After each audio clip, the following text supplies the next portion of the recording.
Here's a quick podcast for all you true crime fans. The case of the missing Reeses. It was me at the store with my mouth.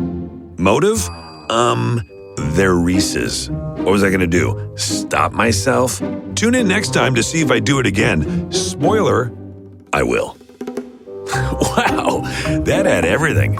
Reeses, suspense, Reeses. Last podcast on the left is all about the facts. So when Southern New Hampshire University came on as a sponsor, it was time to do some research. Turns out they offer more than 200 online degree programs, and get this, criminal justice and psychology are some of the most popular. Classes have no set meeting times, and tuition rates are some of the lowest in the U.S. Want to learn even more about SNHU? Visit snhu.edu/last. There's no place to escape to. This is the last podcast. On the left. That's when the cannibalism started. What was that? Nine sisters That's good. for 9 misters. That's good. That's my new women human trafficking.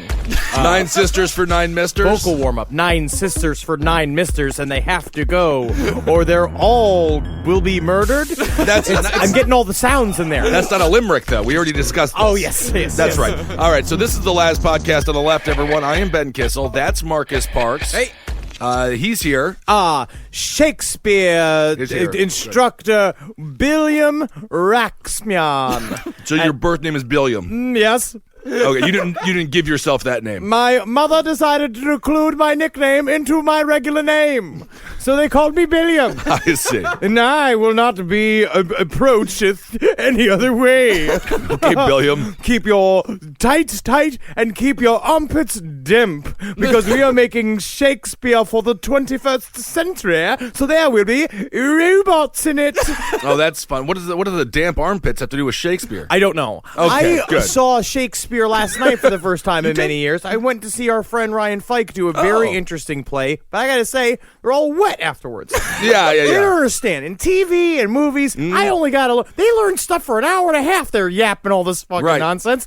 I keep a script on my knee when I'm doing a television show. I don't need to learn anything. I get to learn like maybe a paragraph at a time. Right. Acting's easy. Well, they sweat, and then there's a lot of spit involved as They're well. jumping around, and they're doing all these things where they're pretending to be different characters, so they jump from one side and go like, hey, hey, hey, and they jump to the other side, and he pretends to twiddle a mustache, and I'm just like, this new Shakespeare is very active. All right, that's good. Well, speaking of actors, a lot of them live in Los Angeles. Wow. And we're going to be there July 16th. So in honor of our LA trip, we've decided to cover a topic that people have been clamoring for, witch hunts. Absolutely, because what our LA show is going to be, we're going to be doing the show at the Crest Westwood Theater, and it's going to be on July 16th at 7:30 p.m. What we're going to do is we're going to show our very own last podcast on the left cut of the old film Haxan Rules with and I'm going to do a custom soundtrack for it. Yes, he is. He's very excited. You can see the glint in his eyes. His eyes are like 2 fucking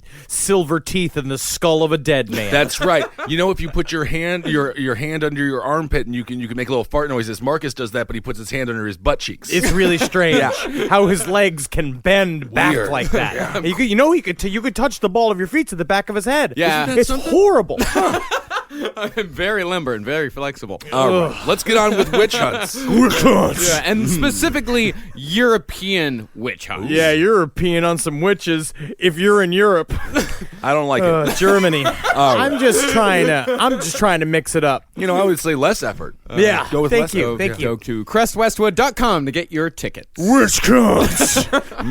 So the Great European Witch Hunts lasted literally hundreds of years, with the most ferocious incidents happening in the 16th and 17th centuries. So before the heyday of witch hunts, witchcraft itself was seen as something that was ultimately not that big of a deal to European society. See, witches, they dealt in like fortune-telling, and spells, curses, and blessings, of course, but they mostly did so either of their own power or the power of pagan gods that existed in these lands for thousands upon thousands of years. But what changed in the 14th century was the introduction of the devil. Whoa! Yeah. See, in the early days of Christianity, the devil wasn't a particularly big part of the entire belief system. You've seen mostly as like a trickster god, somebody that you could easily fool. He tried to take your soul, but you just trick him. And They like to mix them up. There's that thing they also talk about, like cock for feet. That's a big thing, too, with the devil. It was like a weird base creature. The idea is that the serpent was just a base creature because he was low to the ground. Yeah. They just kind of applied the devil to all pagan gods because of what we talked about before, the shape of Baphomet, right? And the creation of the connection of the goat to weird, like, sexual proclivities. And because also they had to destroy the moon religions of earlier times in order to replace them with the more masculine solar religions of the 12th and 14th So century. up to this point, the devil was just a real Belky Batacamus. Yes. He was just a jokester. He was a clown. Everyone kind of mocked him. But He was now a fun guy. Now the devil becomes a badass, though, right? Which is cool. He gets fucking promotion. Yeah, Oh, right, yeah. around the 14th century, the Catholic Church, they decided that it needed an enemy, and they commissioned artists to make new representations of the devil. I've got this great fucking book called The Illustrated History of the Devil, which you can pick up super cheap on Amazon. It's a fucking awesome art book. But what it talks about in there is that the Catholic Church did actually go to artists and say, like, hey, listen, we need to beef this guy up a little bit. So what I have here is a man. He's kind of stocky, and he's got these big sunglasses, so you can't see his eyes, which is kind of fun. And he's got an orange vest, but it's some kind of wackadoo circumstances. He has had 9 metal arms be fused to his spine. That's Doc Ock from Spider-Man. That's a great name for him. We want the devil. But isn't he? Yeah, but he's evil because he's got so many arms. Yeah. You can You focus. can't trust him. You know, we just He's chew got on- a latte in one, and the other one he's fingering you. We don't even know what a latte is at this point. I heard it could be coffee. We have to stop hiring these future artists, these artists from the future. And the great thing about the devil is, like Henry said, he was a base creature. The devil in the Bible is a very vague figure. Like, he tempts Jesus in the desert. He makes a bet with God to fuck up Job in the Old Testament. Yeah. And it doesn't even say in Genesis that the serpent is actually Satan. Well, he just owned the original street cart. He was just selling apples on the side of the road, trying to trick people. Yeah, exactly. He was a salesman. Right. He was a capitalist. Yes. Yeah. But also there were many devils. You know what I mean? Back in the day when there was a pantheon of evil things that people had to deal with all the time until we made a capital D devil because they had to have their own Saddam Hussein. Yeah. Seriously, they had to have a devil. They had to have somebody that they could scare people into joining the church. Like, if you don't, because at first it's like, oh, you know, your soul will be in eternal damnation. It's like, well, okay, I can deal with that. Yeah. But if you say, like, the devil's coming for you, like, the devil will kill you in the here and now, because when people talk about, you know, this sort of like spiritual, it's nebulous. You can't really wrap your brain around the concept of eternity, but you can wrap your brain around the concept of the reason why your crop failed last year is because the devil did it. Oh yeah, or eventually some naked woman smashed a baby and rubbed it up inside her vagina, and that's why your corn is not going for it. That makes sense. I just miss Saddam Hussein. Remember that? We all had do. Saddam. We all do. We all do. Yeah, we really do. Well, and just like we saw in the Satanic Panic of the 80s and 90s, which the Satanic Panic has about a dozen different parallels to the witch trials that we're discussing today. But with the devil comes the devil's minions. Also, by the way, if you're listening to this episode and you have not put on a song that is remotely called Witchfinder General and there's not listening to King Diamond right now, you need to fucking stop. Or because that's the one problem with being a podcast of our nature is that we can't afford the heavy metal soundtrack Right. this fucking episode needs. But remember, just be listening to Maiden and then continue to listen to the episode. Saxon, go for Saxon. King Diamond, go for Maiden. There's a lot of, just look up new wave of British heavy metal in Google and then just go from there, motherfuckers. And the Satanic Panic, just to clarify, people like Damien Eccles, the West Memphis Three, were falsely convicted for murdering 3 children because they were Satanists. Yeah. According to a small town in Arkansas. But it was also a 1970s film with a lot of teardrop boobies in it. Oh, very nice. Yeah, and Damien Eccles, I mean, him and his friends, they were sentenced to death. they were going to be executed. Right. Like this, the witch hunts, it's definitely on a much smaller scale, but this shit exists to this day. Like this sort of humanity has not progressed as far as we would like to think we have in the last 500 years. We're pretty much still the same. Exactly. We've been going after groovy people for a long time. Yeah, and that's all it is going after groovy people. Although witch hunts and executions were happening for at least 100 years before, the real golden age of witch hunts began with the publication of the Malleus Maleficarum, translated to English as the Hammer of Witches. But actually, it was a terrible thing. Oh, was it? Yeah, we can't celebrate it. Yeah, we can't celebrate it. It's one of the most, I mean, it's not necessarily up there with the Bible, but it's in the top 5 of the most blood-soaked books in all of What's history. the hammer of what? Witches. Interesting. But also, what happened was actually it became as large as the Bible because it came out exactly the same time as the first printing press. And so the Bible and the Malleus were one of the first printed books to come out. And we were going to find out is that it was a book that was a step-by-step handbook for the identification, hunting, and legal prosecution of suspected witches. Yeah. That was its whole thing. And it was written by these two guys, Jacob Springer and Heinrich Kramer. And one of these guys, I think it was Kramer, he was actually removed from his position as an inquisitor for being too overzealous. You know, there are some nice Germans. I just want to say, not all of them. The problem is that it's the bad ones that make the publicity. Yeah. They make the newspapers. Yeah, I mean, we're going to see, there's not a lot of nice things to say about the Germans when they get into big groups. You know, The problem they're is focused. they just have a hard time with a bunch of just groovy ass women that they can't sleep with. The thing about the Malleus too is that it's broken down with section 1 is how to identify a witch, and it's basically various different things. Which is we're gonna find is now stereotypical of how to identify a witch, which is. She's a man. She's a woman without a man. Mm-hmm. She's left to her own. She's a spinster. She is nude all the time. She is a little sexually proclivity. She has a sexual proclivity about her. She is free with her sexuality, and they just stamp them down. And section 2 is what they do. And so there's a lot of stuff like we'll always find what is interesting about section 2 is there's only one section about witches destroying crops, but there's 5 sections about witches destroying men's penises. Yeah. Well, that's a big section. But they are that's an important thing. But they are focused on the penis being disappeared, the penis not working anymore, and as soon as that happened, they just accuse basically a woman that if they can't sleep with a woman, they show up, they're stepping out on their wife, and they're having sex with a woman, and their fucking spaghetti goes limp. They burn that woman. Right. Another good way to tell if a woman is a witch, if you take her to Arby's and she likes the horsey sauce more than the Arby's sauce, she's a witch. Then count me as a witch, my friend. Yeah. Oh my God! I knew you were double witches. Well, the penis disappearance, the penis disappearance thing in witchcraft. This isn't just European witchcraft. This is one of those things that developed independently in different areas around the world. When you get witchcraft, like Africans, to this day, I mean, you still look at African, because Africa still to this day has pretty fucking intense witch hunts. Yeah. And one of the big things is that they have stolen my penis.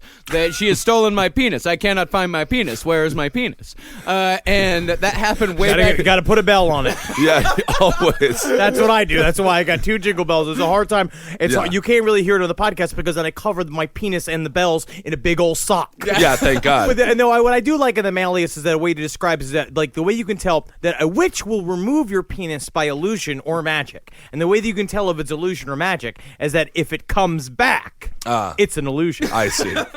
It's very dumb, but they of course it's like it's sexual fear of women, so they immediately It's just a bunch of guys with ED.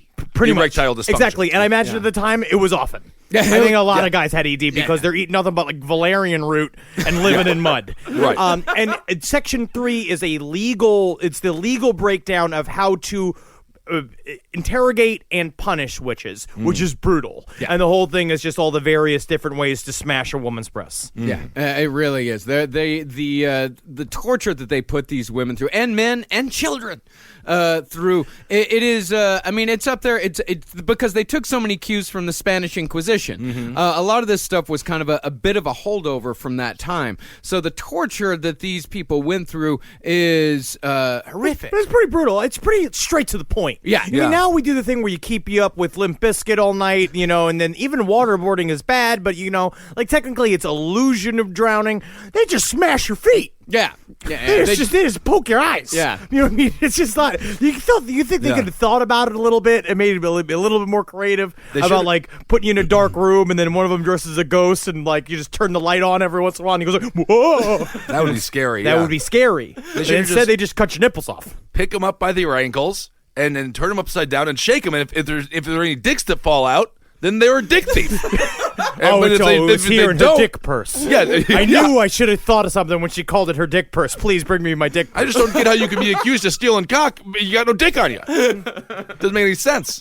You'll notice in the very tip of that cock, there's a bit of gum.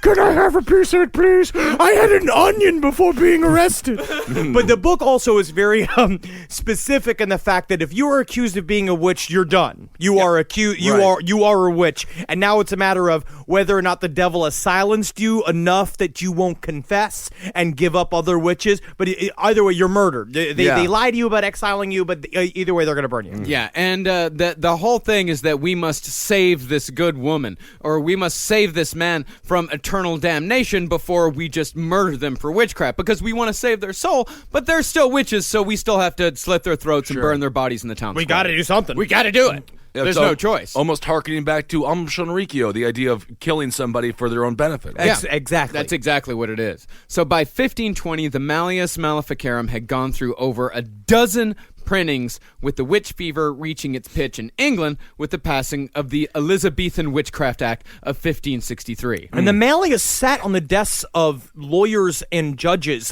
throughout Europe. And it was legit. And the two authors had basically said that the Pope issued this thing called a bull. Pope Innocent basically sent them out and said, I want you to go and write the definitive manual on witch hunting. But it turns out that was a lie. And it's possibly like all of the documents that they had from the Pope that said like, oh, this is legit. It's fucking the shit. You guys are fucking really rocking this fucking horse shit. I mean, like all of that turned out to be hotly contested later on. So it's essentially what became like the precedent for all legal matters for hundreds of years was total horseshit. You're telling me the Pope lied to the people? I can't believe it. I'm stunned. I can't believe that tiny-legged man with his fucking hooked little slippers on and his boy penis would lie to people. So the first person executed under the Witchcraft Act was a 63-year-old woman named Agnes Waterhouse. It's a witch name. It is, yeah. She was hanged in 1566 under suspicion of bewitching a neighbor to death, aided by her familiar, a cat not so subtly named Sathan. It's Sathan. Sounds like a Satan. No, it's kind of just a slithery form of Nathan. Okay. She wanted to call me Nathan, but she didn't realize that Nathan was the name, so she called me Sathan. Burn the witch!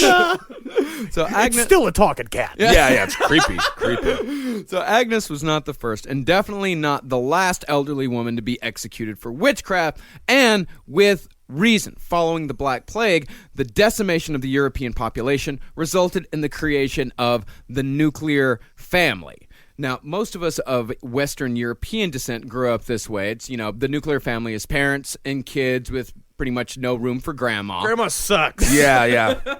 Yeah, no room for grandma, no room for grandpa. It's shuttling them off to the nursing home. And with society being in shambles, the elderly were pretty much just seen as an inconvenient pain in the ass with nothing to really contribute to the family's survival. But see, at least now we put them in nursing homes. We put my horrible grandmother in an assisted living facility costing thousands of dollars for years. She sat in there accusing people of rape and stealing people's spoons.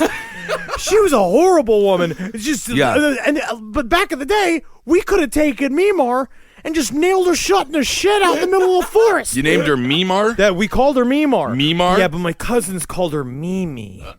Mimar is just as bad as Mimi. I would say Mimi is closer to a name. Yeah, Mimi's fine. Like Mimi's like that's something that Mimi to me sounds like a large mentally challenged woman with like a muumuu on where you could see her nipples through. But I believe that's what she was. yes. And so scores of elderly people, mostly women, were actually shuttled off to live alone in hovels where they lost their minds either due to dementia or, as was probably the case in many quote-unquote witches, paraphrenia. Paraphrenia occurs later on in life and is different from schizophrenia in that while the patient might be suffering from paranoia and hallucinations, they still retain all of their intellect and personality characteristics. Yeah, it was like my grandmother was talking to the portrait of my grandfather, acting like he was there all the time, but she was still a raging bitch. Oh, yeah, that's normal. Yeah, that's the thing is that you got a lot of wacky shit happening in the heads of otherwise rational, normal human beings. Or maybe they weren't even that rational to begin with. Right. But they go out there, now that they're alone, now it's like, it's the witch scenario. It's an old woman living alone in a tiny hut out in the middle of the forest, and she's out there being like, I see a vampire, and he's got a bowl of things for breakfast. It's some sort of Count Chocula. I think you're just looking at a breakfast box, Grandma. Oh, yeah. Yeah, see, that's the thing is that people, they had no clue of how the brain actually worked, this being the, 1600s, and they took all of these bizarre testimonies, all the confessions of old ladies with severe mental illnesses as fact. Like, they didn't know that someone could make shit up like this because you've got an elderly woman, a once respected member of the community before they just locked her up in a shed out in the forest, who seems rational by all accounts, but her mind has turned into mush. And so because of that, that's how you get a lot of that's how you get the stereotype of the old crone. That's how you get all this bizarre testimony. It's fascinating stuff. Marcus, you got to remember, again, things are only as real as you want them to be. Right? You see what I'm saying? Absolutely not. There's a very concrete reality. No. Real is just turn real around. What does it spell? Leer, right? What do we do with our eyeballs, right? We leer at things, right? Leer, sometimes your eyeballs play Where are you tricks on going with this? I think you were just talking. Please don't arrest me, sir. So it's also important to note that most of the information that we know about these witch trials comes from the witch hunting manuals themselves, because the Malleus Maleficarum was by no means the only witch hunting manual. It was just the most popular one. Like, there was demonology, there was the identification of witches, there were pamphlets that people put out all the time. They just write them up, print them up, and send them out. And we also know about witch trials from the court records, which are spotty at best and by no means feature any sort of transcripts whatsoever. When do you think the first year was that there was a legitimate expert in anything? No, I guess this is it. 1400s for witchery. I don't think they were experts in any way, shape, or form. They were. Anybody could just walk out and be like, I know what witches are. They're the ones... she's got long toes. Fucking cut her face off. Yeah, well, if she did, he was right, and she was. In Europe, it took a while. The Greeks and the Romans did pretty good with a lot of shit. But I think they were still kind of... they built nice stuff. Pythagorean geometry. What does that even mean? I like witchcraft better. Because I have a whole thing with math where I don't think it's all real. Oh, I don't think, because if it doesn't work on a planet outside of our planet or in another part of the galaxy, then it doesn't even matter. And we won't know if that's going to happen until 10,000 years from now. So what is even the point of having geometry class? So let's just go back to hunting witches. This was me when I was 15. Just yelling in math class. This podcast is brought to you by Squarespace. Squarespace is an all-in-one website platform that helps you stand out online. Yes, that's right. You don't have to smash your face with a hammer. You can just start a business. It's got everything you need on Squarespace, from securing your domain to building a professional site and showcasing your work all in one place. Let's say you want to show everybody how you can carve your ribs out of your lower abdomen so that you look more like a Ken doll. That's amazing. You can bring your vision to life with AI-powered design or curated templates, plus flexible editing tools that helps you create something that truly reflects your style, especially if you are somebody that is trying to corrupt the young men of America. That's what Squarespace is really going to help you. Squarespace makes it easy. It makes it easy for you to put all that together, and you just go to Squarespace and do it all. Thanks, Braden. Head to squarespace.com/left for a free trial. And when you're ready to launch, use offer code LEFT to save 10% off your first purchase of a website or domain. Hey there, everybody. Is your cell phone bill too much money? Are you getting that bill and you're like, hey, what is this? I can't believe for what? For 5G? Are you crazy right now? $100? I don't even barely got any bars when I'm just sitting in my living room. Okay? You don't have to deal with that anymore. Are you ready for this? $15 a month. That's right. $15 a month on Mint Mobile. Yeah, baby. Get their wireless plan. Because they're just sitting there on the T-Mobile 5G network, and it's just $15. Your whole life, you're just paying all this money every month. You're like, why? Where's it going? It's going to these phone companies that are robbing you. So go to Mint Mobile. Let them help you talk to your mom. So get your new wireless plan for just $15 a month. Go to mintmobile.com/LPOTL. That's mintmobile.com/LPOTL. Cut your wireless bill to $15 a month at mintmobile.com/LPOTL. That's it. There's no catch. Upfront payment of $45 for 3 months, $90 for 6 months, $180 for 12 months. Plan required, $15 per month equivalent. Taxes and fees extra. Initial plan term only. Greater than 50 gigabytes may slow when the network is busy. Includes up to 20 gigabytes hotspot. Capable device required. Availability, speed, and coverage varies. See mintmobile.com. All right, I know what you're thinking. I like to go banking, but I don't want to give to these big old banks all the time that cater to the 1%. Well, go ahead and get yourself hooked up with Chime. It's banking built for you, not just those rich jerks. And they got thousands of fee-free ATMs because why pay to get your own money? Chime is working for you, man. You get your Chime card, you're going to get travel perks, you're going to get into airport lounges, you're going to get those chicken thighs. You know, every time I go to an airport lounge, I get chicken thighs. And you know what I say whenever I see a plate of chicken thighs? Give me more. Chime's going to get you those chicken thighs in these lounges, all right? Sure, they could serve other types of meat, but why would you when chicken thighs are so delicious? Chime is not just smarter banking, it's the most rewarding way to bank. Join the millions who are already banking fee-free today. Head to chime.com/left. That's chime.com/left. It only takes a few minutes to sign up. Chime is a fintech, not a bank. Banking services for Chime Card provided by Chime's bank partners. Optional products and services may have fees or charges. Stated cashback for Chime Prime only. No minimum balance required. For more information on travel perks, go to chime.com/disclosures.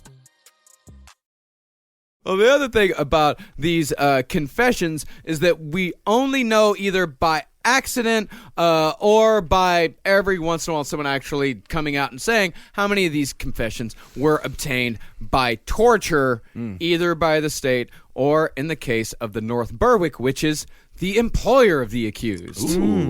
See, in 1591, a man named David Seaton heard through the grapevine that his maidservant, Gilly Duncan, had suddenly acquired a reputation for healing the sick. And when he questioned Gilly about the rumor, she, of course, denied the charge. No way. So Seaton responded to her denials with torture using a medieval torture device called the Pillywinks. Yeah, which is a vice-like device that slowly crushed the fingers and toes of the victim. Oh, Pillywinks to me sounds like a bunch of sexless pink tiny creatures that just wants to teach us about caring for each other. It sounds to me like candy that looks like confetti. But no, it's a thing that smashes fingers and toes. Right. So it's a hammer. The Pillywinks is a hammer. No, it's a vice. Yeah, it's a vice with it's got screws on it, and it's pretty much you just put the fingers in. Yeah, It's I know exactly what it looks like. Yeah. It's two metal plates that you just slowly just. I like to call it the Pillywinks. Yeah, it's such a kind name for such an atrocious device. But why would they hurt this woman? She healed the sick. She did something good. Yeah, but she did it nefariously. Yeah. She did it nefariously. Yeah, because that's the whole thing, is that it doesn't matter what you use it for. If it's diabolically inspired, then eventually you're going to start off healing the sick. Sure. But then you're going to end with stealing some cocks. Slippery slope. I see. See, that's the thing. All of a sudden, she's got a fucking belt full of cocks. Right. All right, and she doesn't care if you have the flu or not because she's got enough cocks to win the Cocks of the Month competition that she has to bring back to her witch group every month. Of course. It was not until Seton searched the maidservant's body from head to toe for the devil's mark, which he found upon her neck, that Gilly Duncan confessed to being a witch and that all her cures were a result of the diabolical magic. No, there's no way he sexually enjoyed that at all, right, Marcus? Not even close. No, it's not It's like... his job to do it. Actually, the Malleus has a whole description where there was one man's job where, during the court processions, and that in order to look for the devil's mark, his job was to shave the woman entirely from foot to head. And that was his one job. And there, because the witch hunters, it was a whole crew. It wasn't I volunteered to shave her. Yeah. People say I'm doing real good at giving a close shave because I really pay attention to the details. Yeah. Well, you never know what she's hiding in those eyebrows. That's the problem. Yeah. Or in the pussy here. Yeah, you never know.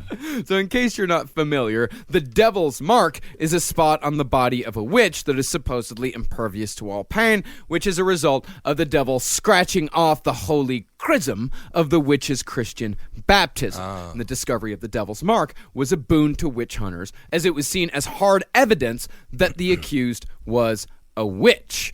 And it was such an important part of the process that each witch hunting crew also had a guy in charge of this, known officially as the witch pricker. Name's Larry. I ain't doing. I'll be a witch pricker for today. Just all right, me bending over.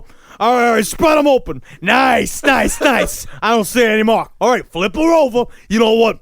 This job doesn't get any easier, but somebody's got to do it. All right, let me check your boobies. Mashing your boobies together. Just mashing them. You like it? I'm too good at my job. Tough day at work. Somebody's got it.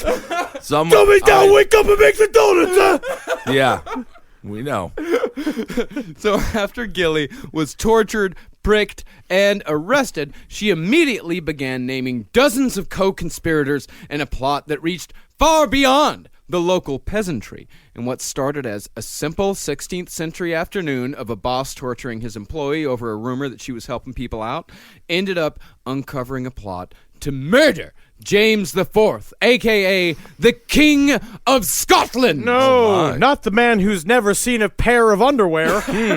Inbred, I'm sure. Yes. Oh, yes. Bog people. Really are. Now, unlike many of the stories we'll cover today, this one actually does have a kernel of truth. There was likely a plot on King James's life instigated by a man named Francis Hepburn, Earl of Bothwell, who had a claim to the throne should James die without an heir. And it is possible that Hepburn was using the local witch club as a smokescreen to hide his nefarious plot, somehow directing a bunch of hapless peasants to murder the king so Hepburn could take his place at the head of the table. Now, even though it is certain that the vast majority of people accused of witchcraft had nothing to do with the actual practice itself, it is fairly safe to assume that there were some people into some super witchy shit those few hundred years that the hunts were going on. Absolutely. I mean, people have been doing magical rituals for forever, since the beginning of time. It only became until this part of history that it became illegal. It used to be a thing that they used to work with constantly. They have stories in the Bible where they're talking about King Solomon would work with witches, even though the Bible's like, we got to kill every witch. It's like they would still go and use them. They were a part of society. And then all of a sudden they just flipped on them. It's like all of a sudden they were like, death to all podcasters. And it's like, what are we going to do? What will Los Angeles do with their unemployed? Well, see, that's the thing. Is what's really important to remember is that these big witch hunts, we say they lasted over hundreds of years, but they were essentially isolated incidents. It's not like there was like a weekly witch hunt every Saturday or anything like that. Like, it was often decades, even lifetimes between hunts. So it's almost certain that there were people practicing witchcraft throughout this entire time, quote-unquote witchcraft. But as we said before, the most likely explanation that the large-scale movements were probably just a bunch of groovy people trying to have a good time to alleviate the boredom and constant drudgery and misery of their lives. They're living in the middle of forest. They're covered in bugs. Let them fuck. I don't know. It seems like they're dick thieves. Let them choose to fuck each other. And then a lot of times it's like, yeah, there'll be like one dude around that's like pretending to be the devil. That guy's smart. Yeah.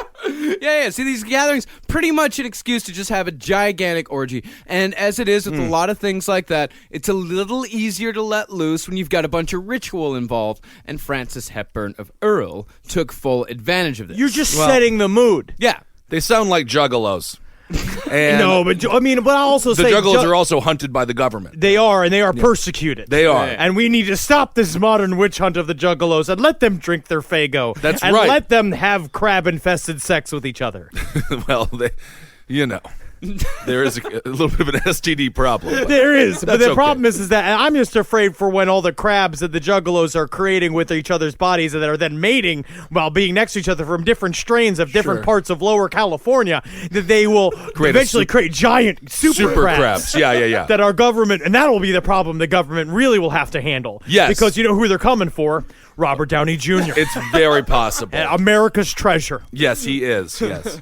See, most of these covens had a quote-unquote devil leading the rituals, which was usually just a dude dressed all in black, wearing sick-ass mask that someone had made from an animal's head. They'd use anything. They'd use a goat, they'd use a pig, they'd use a dog, they'd use a deer, but there was always some dude wearing some super cool shit. Yeah. And the whole ritual ended with the osculum infame, in which each and every member of the coven would line up and kiss the butthole of the group devil, who in this case may have been the instigator of the King James murder plot, Frances Hepburn, Earl of Bothwell. Hey, you know, I while you're see. back there treating my asshole like a champagne flute, maybe we should kill this king or something. Yeah, think about it.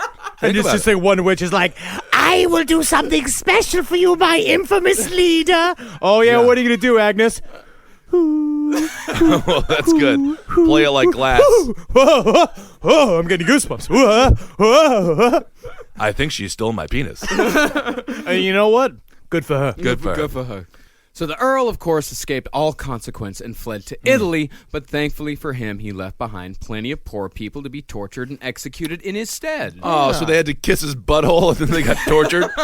One man, John Fionn, confessed under torture that he had attended many meetings in which Gilly Duncan, the maidservant who had started this whole mess, was the resident musician, with her main instrument being the Jew's harp. Oh, isn't that interesting? I just pictured a lawyer just wanting to prove that he was the devil. Exhibit B, and he pulls down his pants and shows his butthole. Look at that butthole. Look how clean. It's as clean as an ivory skillet. He's a devil. He is the devil. Burn the witch. Now, another co-conspirator, Agnes Simpson, said that her part in the whole plot was to sink King James's ship. Her method was to pass a cat 3 times through the links of a chimney crook, then pass the same cat 3 times under the chimney itself. Then she tied the cat's feet to a dead man's dick for an indeterminate amount of time, and then she threw the cat as far as she could into the sea. Poor cat. I mean, technically, the cat led an interesting life.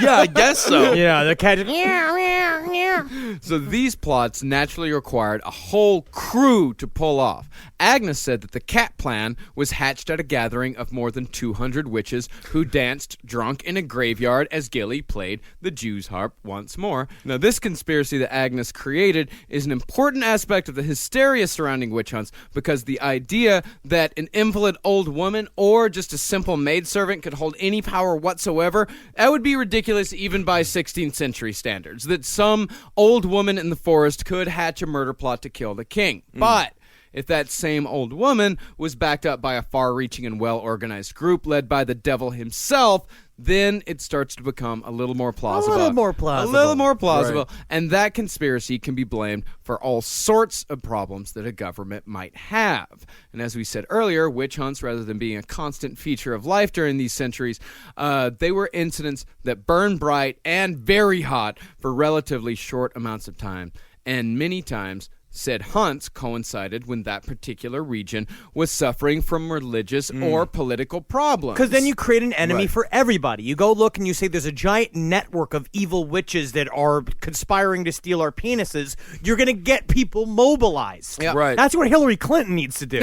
Yeah, talk about She wants to get the grassroots going. Right. Yep. For example, in Germany, 250 witches were burned when a Catholic prince was in the process of retaking a city from Protestants. And in another instance, also in Germany, 133 people were burnt in a single day following tensions in the populace. In other words, German politicians on multiple occasions persecuted and murdered large groups of innocent people during times of civil unrest, ensuring that said politicians either gained or held on to their political power. It's kind of like they're saying did I do that? Right. You know, like It's a little blooper. that's their gimmick. Yeah. You know? But I actually think the German people just find trees to be so sacred that they don't want to burn them. Yeah, they're more environmentalists than that. They know they can make more people. Right.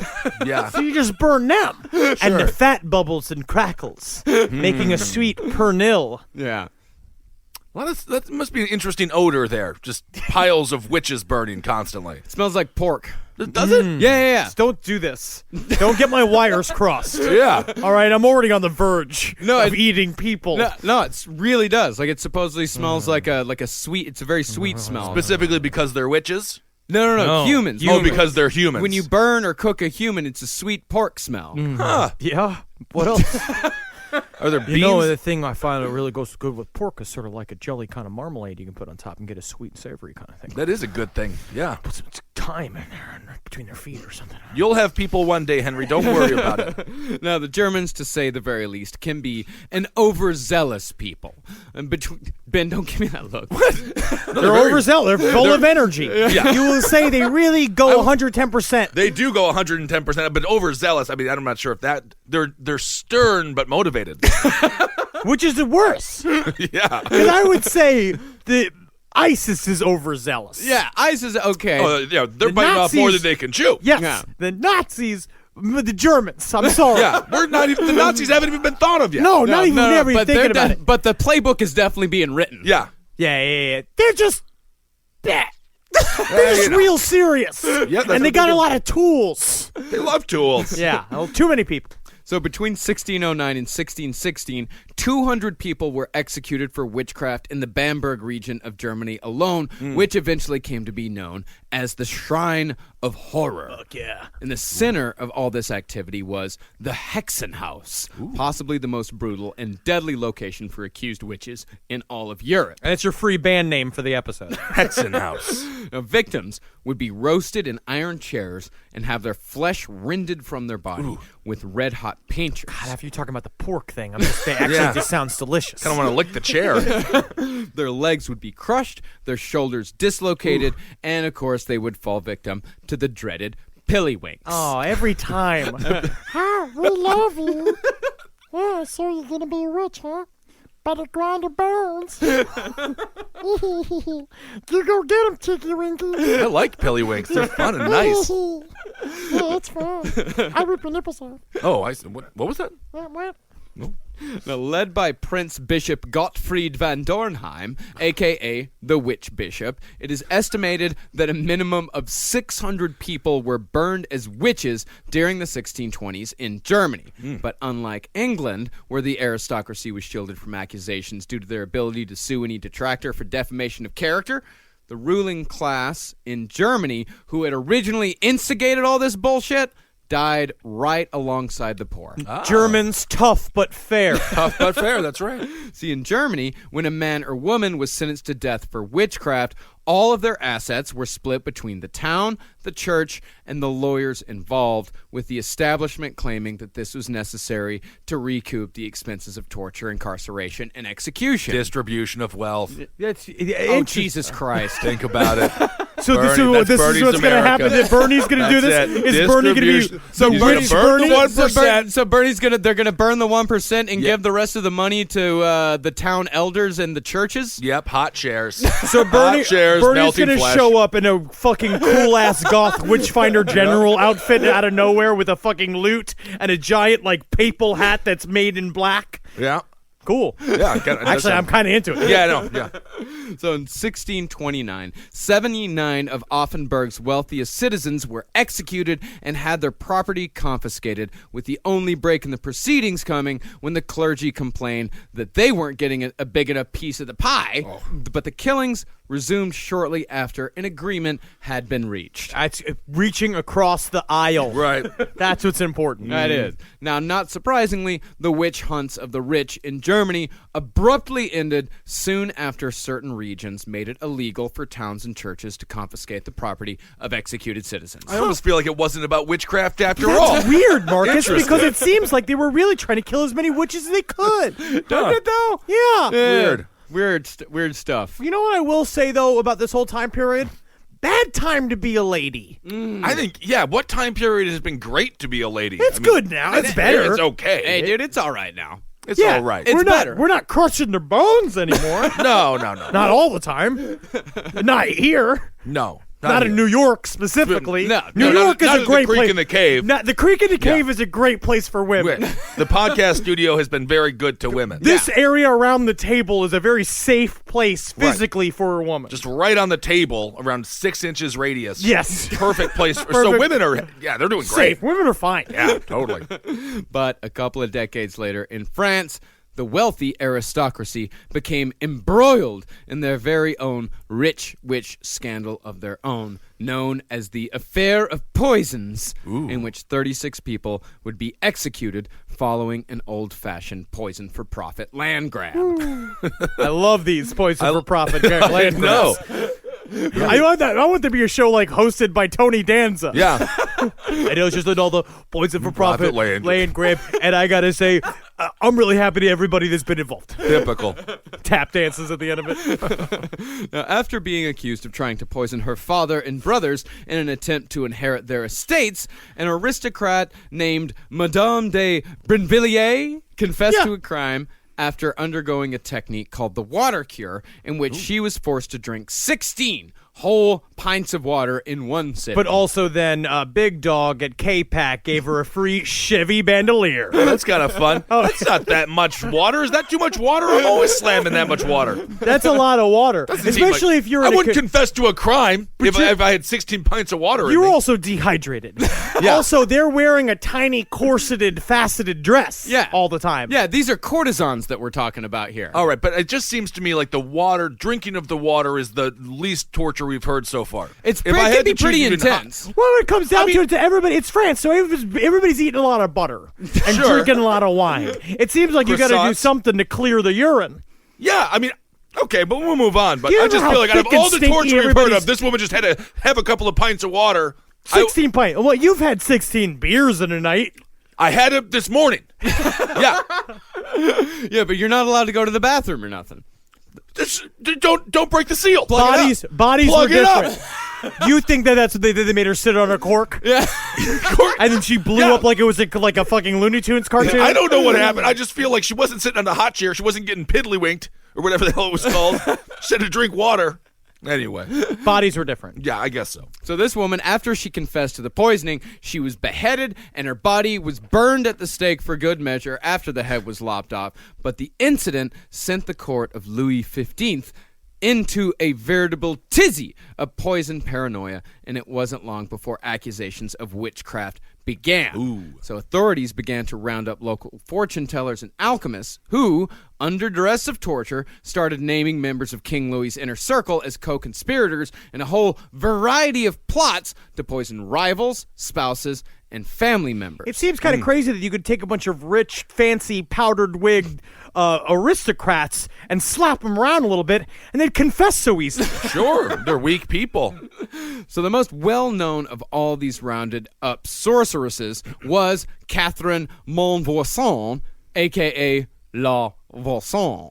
She was a midwife and alleged sorceress. She claimed that the king's mistress had participated in multiple black masses in an attempt to retain the king's favor over rival lovers. It was pretty sweet. And apparently when they went to her house, it's like she would use these black masses, and what was involved, that babies would be sacrificed. And one historian claims to have found records that indicate that police found the baby bones. Yeah, they in actually said Navasan's that. garden. Yeah, they actually said it in the report. Baby's bones. Baby's bones.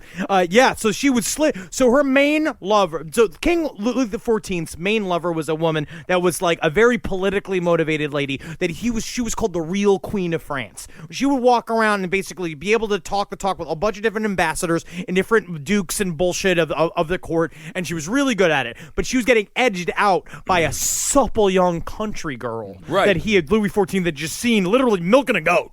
Yeah, sure, it's hot. Yeah, that's what you do. And he's just like, I want that one. I want one of the big tits. Oh my God, for them, that's like a porno. Yeah, exactly. And then you cut to her, who's been doing all this hard work, all this legwork for him. Right. She felt betrayed, so she talked to La Voisin. And in order to get him to, instead of like doing shit, being like, well, maybe I'm going to learn this thing I learned from this Chinese guy called a blowjob. Instead, what she did, the Chinese invented the blowjob. I don't know. I'm pretty sure it's a disgusting American tradition. I don't know. I think it's been around for a long time. The Indians actually technically did it. The Indian I don't people. know if that's true. No, the Kama Sutra. No, the French were The really French? good. Yeah. No, the French were all about blowjobs. I think the French invented butt licking, as we know. Oh, that's now very we know good that for for them. certain. Yeah. But so she went to this woman. She's like, what do I do to get Louis XIV to love me again? She's like, oh, we're just going to do this thing where you're going to lay down this table, take off all your clothes. She's like, great. And then what we're going to do is we're going to slit this baby open from its pubic bone to its face. Right. And dump its blood all over you while a real priest that she knew comes in and reads the Bible over you. And how does this work exactly then? Romance. Romance. I see. Okay. It's really extending yourself for a loved one. That's what it is. Yeah. Sometimes you got to show the effort. Yeah. Sometimes It's not about what you do. It's about how you do it and what was the energy behind what it is that you're doing. show, not tell. Thank you. You're welcome.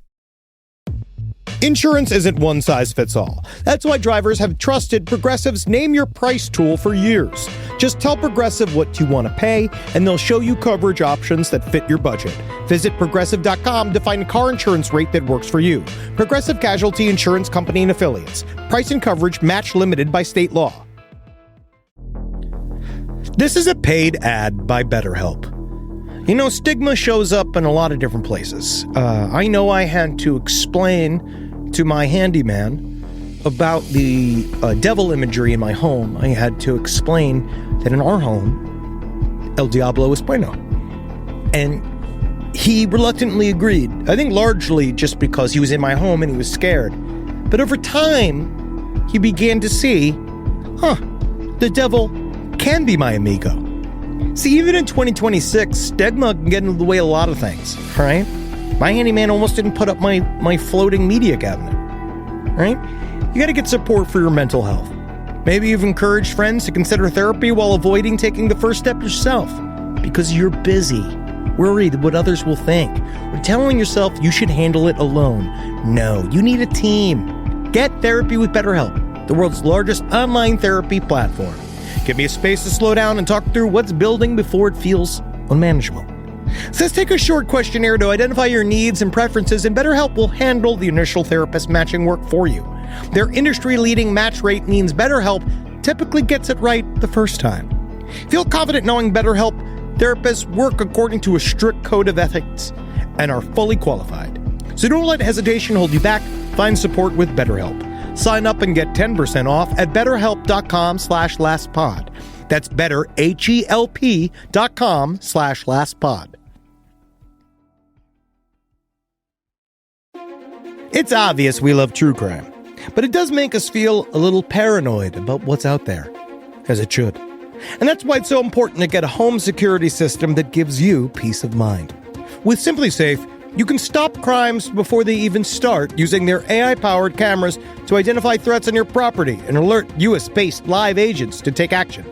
Like arriving in a helicopter in the night, coming down from the helicopter, zipping down and breaking through the windows with their big axes, and going through the house, ripping through the walls, finding the criminals. It's easy to do. SimpliSafe has been a game changer for us. And the best part, there's no long-term contract. We've used it since the very early days of Simply Safe here at LPN, and it keeps us safe, doesn't it? It keeps all of our thoughts inside the building. Then there's the ones we let out because they have to go out because that's a part of it. But Simply Safe keeps the other thoughts safe.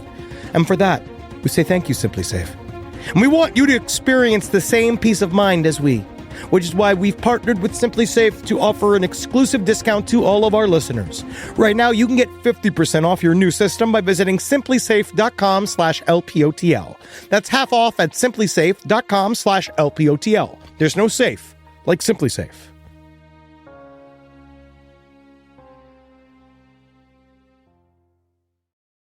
Now, La Poisson, after she confessed to all this, by the way, those baby bones in the garden, it was said that it could have been enough to add up to about 2,500 baby corpses. That's a lot. That's a lot of babies. It's probably a bit of an exaggeration, although some historians say, like, maybe they found babies, maybe they didn't. Could have been chicken bones. Who knows? But what's a better story?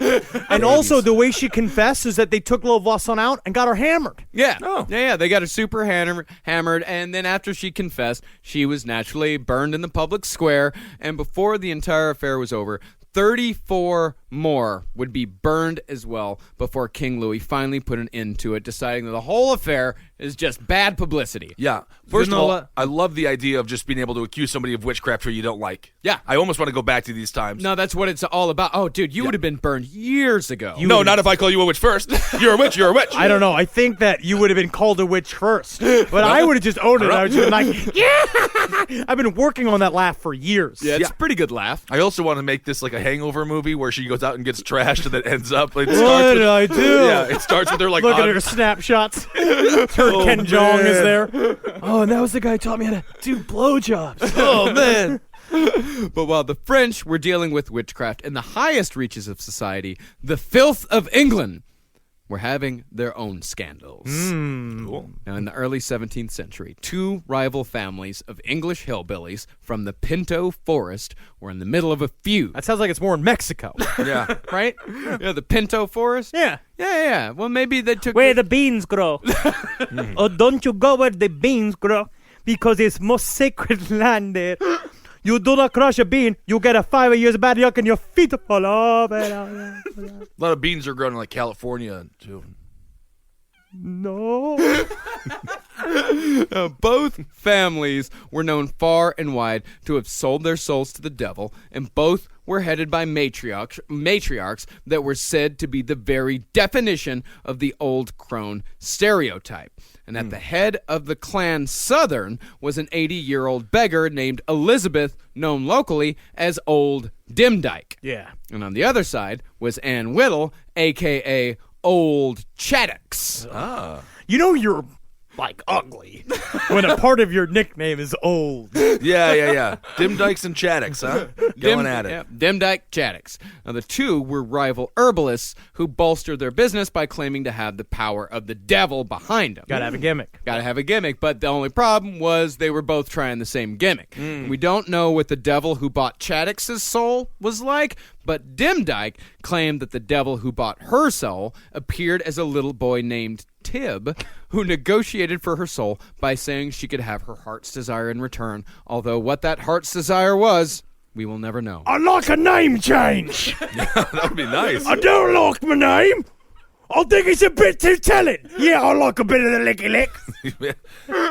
Yeah, no, you're a Dimdyke. I'm sorry, I can't change that. Now, the rivalry came to a head when 11-year-old Alice Device of Team Chaddocks accused Team Dimdyke's Elizabeth Whittle of theft, and Elizabeth, in turn, accused the 11-year-old girl of witchcraft. Now, children played a huge part in witch hunts. Much like the satanic panic of the late 80s, early 90s, people took the testimony of children as fact, citing Psalm 8:2, which is, "Out of the mouths of babes and sucklings hast thou ordained strength because of thine enemies, that thou mightest still the enemy and the avenger." It's putting a lot of credit on kids. Yeah, never trust a kid. No. Yeah, and this, paired with the confessions of the senile and paraphrenic, is part of the reason why so many of the quote-unquote facts that we know about witches and their ceremonies are so bizarre and nonsensical. I mean, if you remember some of the stuff that we talked about in the Satanic Panic stuff, you know, where they were talking about being flushed down the toilets to the basements where old grandma was was playing the piano,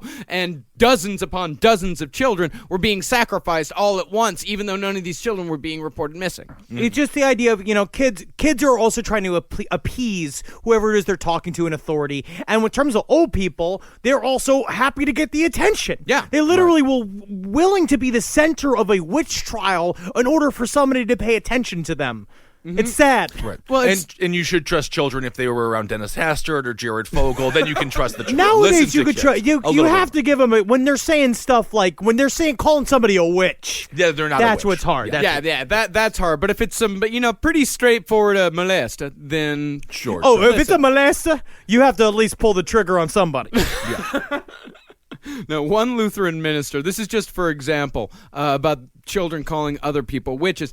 This one Lutheran minister, he claimed that the Holy Spirit would never allow children to tell lies about the devil, and he took one boy at his word and executed a fair amount of innocent people based on the kid's testimony.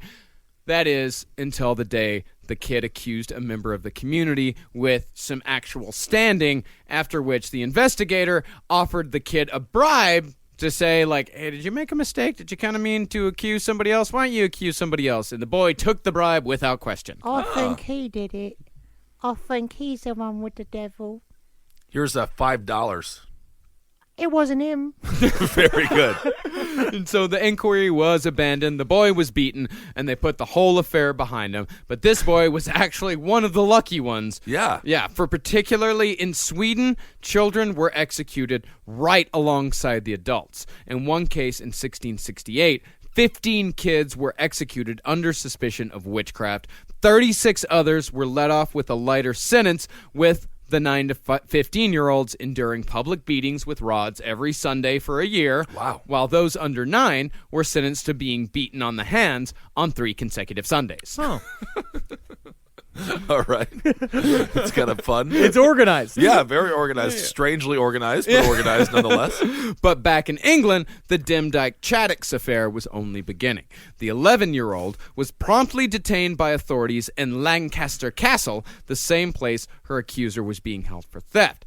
Suddenly, Team Chaddix and Team Demdike were faced with a mutual problem, and in a meeting of the families consisting of 18 women and 2 men, a plot was hatched to blow up the castle, kill the jailer, and free the girl. So essentially, this is the beginning of Fast and the Furious, Bog style. Yeah, exactly. But by the end of the meeting, records show that the women had made plans to meet an entire year later if there was no occasion for an earlier meeting, suggesting that the plot to blow up the castle was largely forgotten by the end of it, as all in attendance were far too drunk to remember what they had all gotten together for in the first But place. that's how you get to the point where you decide we're going to blow up the jail. No, they started with we're going to blow up the We're jail. gonna blow up the jail. It's like the first conversation. Be like, yep, absolutely. Yep, we're definitely blowing up that jail. And the next thing we're going to do, we're going to open a restaurant. Yep. Because you cook good and I'll run front of house. Perfect. But things only got worse from there for the families. For by the end of the whole fiasco, over a dozen of both families were executed for, among other things, cannibalism, infanticide, and horse murder. Horse murder. So that actually seems to make sense. They were eating children. No, they were accused of eating children. Oh, you don't think they were? No! Where did all the men go?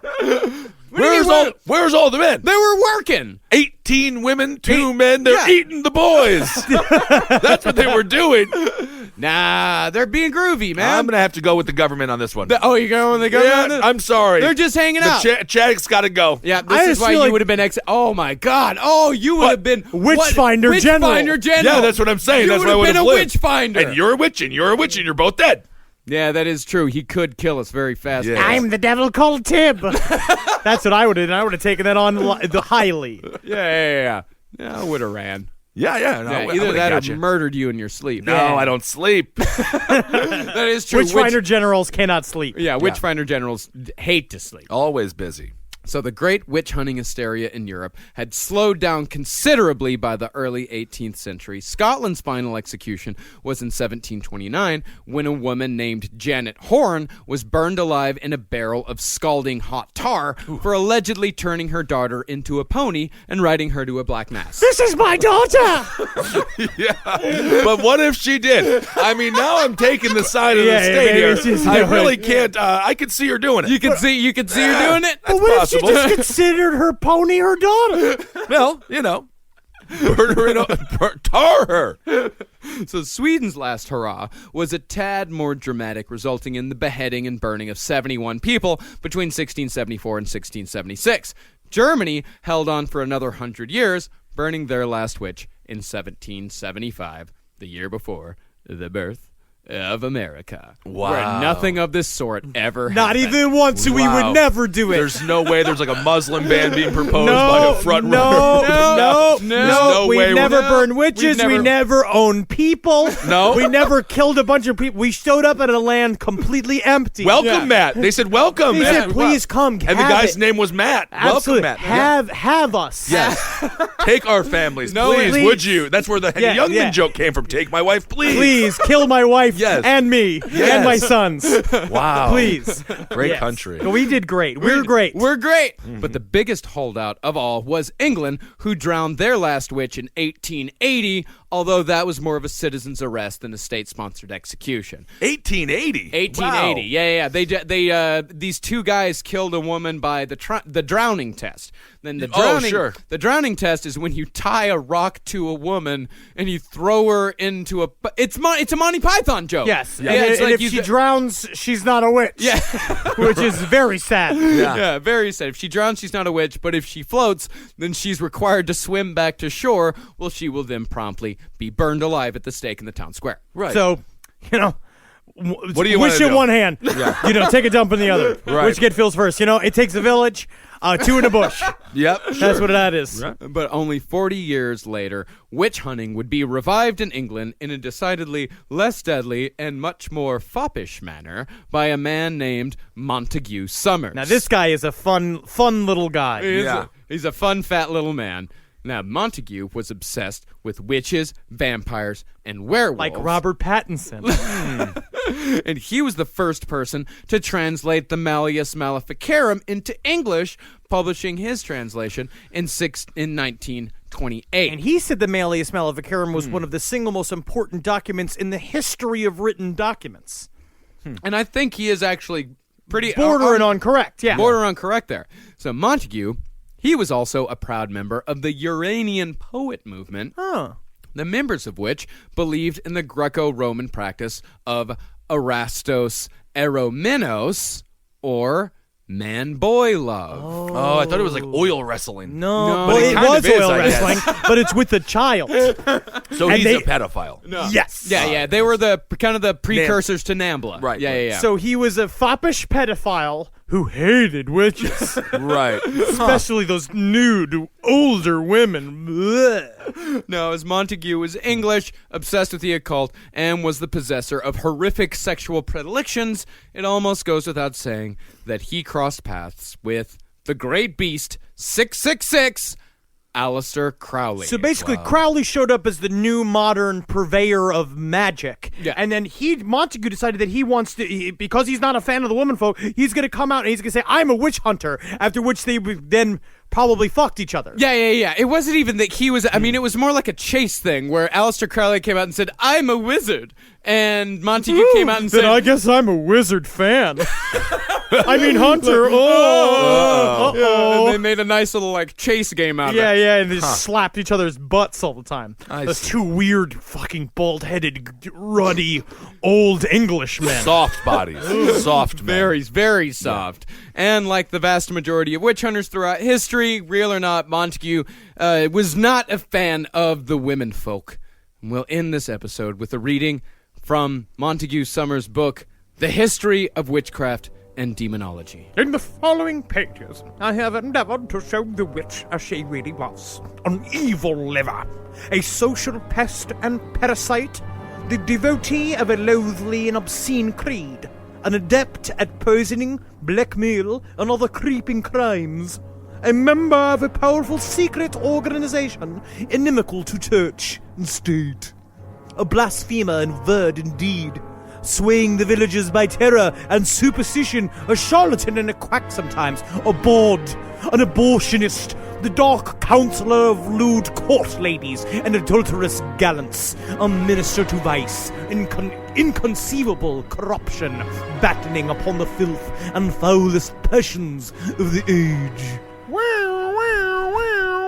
We've got a nerd alert. Gregory, you need to get off of my staff, you sweet little boy. I need to go to a meeting. Unbelievable. What a bunch of jerk-offs. Yes. Yeah. But again, it's like, I will say, it's like, I love witch women. Yeah. Witch women are great. Witch dude, women are witchy- the best. Witch women are the best women on the face of the planet. Man, give me a witchy chick any day of the week. I'm with one. We're all dudes. I love it. Yeah. It's great. It's wonderful. I like them dancing naked. I think it's awesome. Yeah, man. There should be more of it. Get them weird. Get them odd. All right, so that is the witch episode. Yeah, Great witch stuff. hunts. Yeah, witch hunts. We're doing our best to keep witches alive now. So Yeah. I think we're doing better. If you are a witch and you know some spells, send them our way. Some good things our way. Yeah. We can use Send- all the help we can get. Power and money. That's what we need. That's the big stuff. Now you're just asking for money. Yes. Yeah. Yeah. And if you're just So you don't using even have to be a witch to do that. Well, I'm saying maybe, but then it's kind of more acceptable to ask for it as a witch.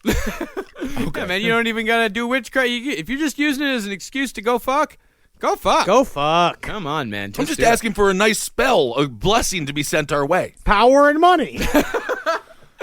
Or just send us money at the Patreon page. That's very nice too. But you don't have to be a witch to do that. You could work in construction. Yeah, patreon.com/last podcast on the left to donate to our Patreon campaign. Oh. And you get all sorts of free little, you get some free stuff. It's here just and there. that easier to be witch. Yeah. That's all you got to do. Yep.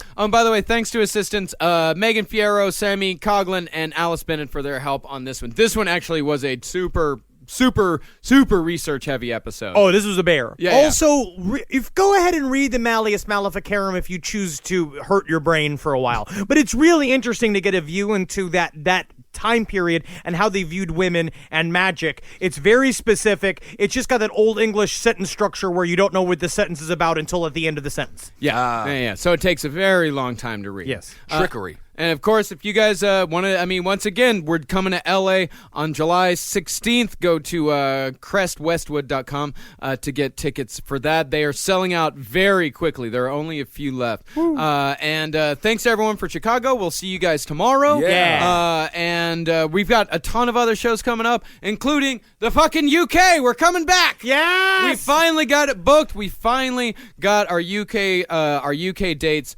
rebooked, and we'll be coming back. Go to the Facebook page to see where exactly the tickets are for that. Of course, Patreon supporters, you're going to know exactly when those tickets go on sale. You'll be the first to know, and that's what we're going to try to do from now on. The Patreon supporters will get first dibs on all ticket sales, and that's from the $1 up to the $50. You know, it's like everybody.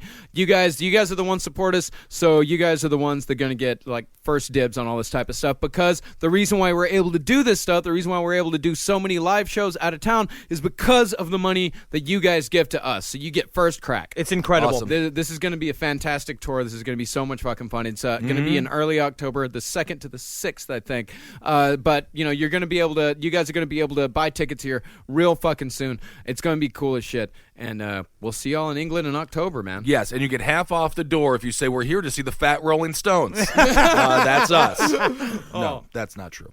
All right, everyone. Thanks so much for listening. Find Marcus on Twitter at Marcus Parks and Instagram at Marcus Parks. Henry's at Henry Loves You on Twitter and Dr. Fantastic. Yes. I'm on Twitter at Ben Kissel.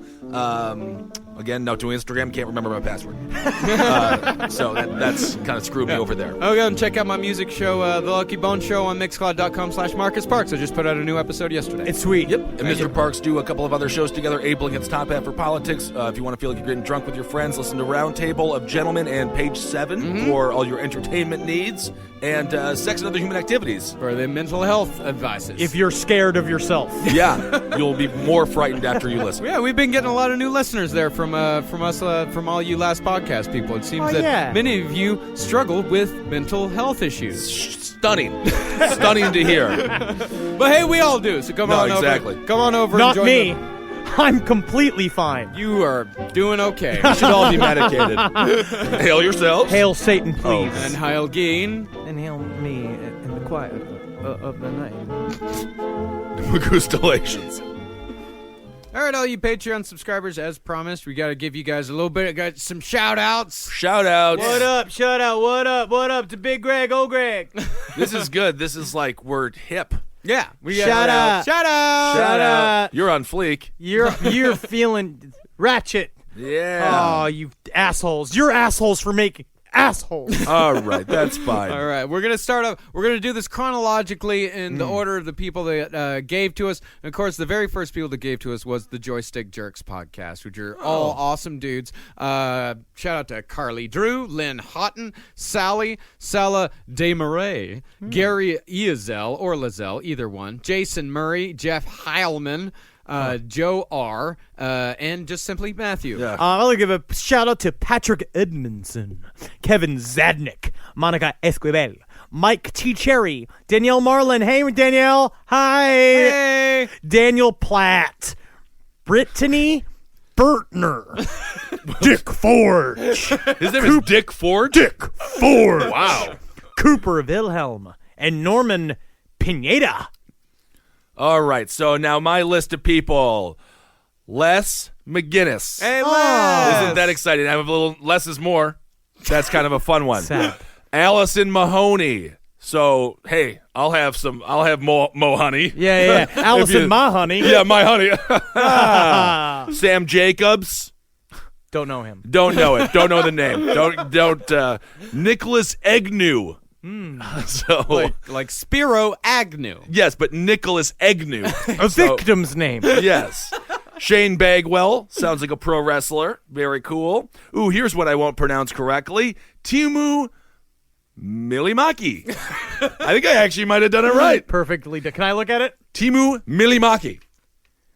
Timu Milimaki. Yeah. There he is. Sounds Polynesian. There possibly it is. Hawaiian. There's an umlaut over the A, so it's Milimake. Yeah.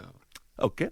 Simon Woolley. He actually called in one Simon time. Woolley, we love you, Simon. We'll see you in the UK. That's right. Good night to you, Simon. That's Australian. Good night to you, mate. Totally different country. Seamus Stimpson or Seamus Stimpson, depending on how you want to go with it. I think it's Seamus. Well, for his sake, I hope it's Seamus because I'm reading it like Seamus, which sounds like a sort of a semen-related thing. Andres. There's no Andre. There's no last name there. Another secret person. Here we go. Derek DeVore Smith. And I'm done for now. We also have Jessica Garcia, Greg Hampshire, Alex Resendes, son, Keith Krajnik, Rian Marks, longtime fan. Hey, Thank Rian. you, Rian. John McClung, Christopher Sorensen, also another longtime fan. Thank you, Christopher. Sam Hall, and Jerky Man Randy Katzen. Yeah, Jerky Man. Jerky Man. For the jerky. Love that long guy. day. Love you, Randy. I just got my own dehydrator so I can make my own jerky. Rob Deal. Hey, buddy. Feeling good. Melissa. Jason Chappa. Good work, buddy. Lou Branchard. Tom Connolly. Hi, my name is Tom Connolly. Certainly not a murderer. No, definitely not. Devin Seth. Jennifer. Just Jennifer. Just Jennifer. That's her. She's like Tiffany. Huh. Gevion Peters, Brian Mall, and Michael Trumov, who's also a longtime listener. Hey. Heil you. Well, has he ever sent us beef jerky? No. So Okay. All right. So my list continues with Sarah Class. And isn't she classy? Class. It's got a K. Class with a K. So she wow. spelled her own last name. Ooh, so she's cool. The Conversationalist podcast. So that's beneficial to the podcast. Be conversational. Aaron Atchinson. Eric Postlethwaite. Oh, we know Eric possibly. Yeah. Postlethwaite. Shelby Moe. And Martin. Martin. Martin. You're so crazy. Martin. A very underrated show, by the way. Yes. I actually rewatched it. We've also got Rafael Estrada, Jesse Rooney, Taylor Lord, Kalina Bowman, Erica Young, Peter Whitehead, Emily Fuller, Adam Warner, Jason Laren, G, just G, Catherine Mitchell, and George Reynolds. Taylor Lord, I think that's a porn star. I don't know. I swear to God it is. If you Google her, she's a porn star. There's Marcus definitely is a doing Lord. Yeah. While Marcus is looking up that pornography, Amanda Lancaster, Hales Fuller, Marwan Abu, Jure, Taylor Martin, Miss Amelia Superhero. Hello. What did you do about ISIS? Nothing. Josh Center, Gray Rogers, Kimberly Bonorata, Ben. Was that you? That's me. I donated to the page. That's so brave. Yeah, I want my bones, Marcus. Nikki There's a Pook. whole box of them over there. Yeah, you you just have take one. Oh, I can? Okay, I'm just grabbing. Nikki Pook, who's been sexually aggressive towards all of us. Really? Olivia McRae and Troy. Troy. And by the way, Ben, you're thinking of Tracy Lords. Ah. Old school. Always am. Yeah, mid 80s lady. She's from Steubenville. Steubenville. They make the best porn stars because they have bad uncles. Got nowhere to go. All right, so those are the shout-outs. Yeah, that's it. We're going to be doing about 60 of them every week. We've got a lot of Patreon subscribers, so it's going to take us a while to get through them. But every single week, go ahead and donate, and you will hear us give you a shout-out. Shout out, y'all. Martin. My aunt. Bye. Bye.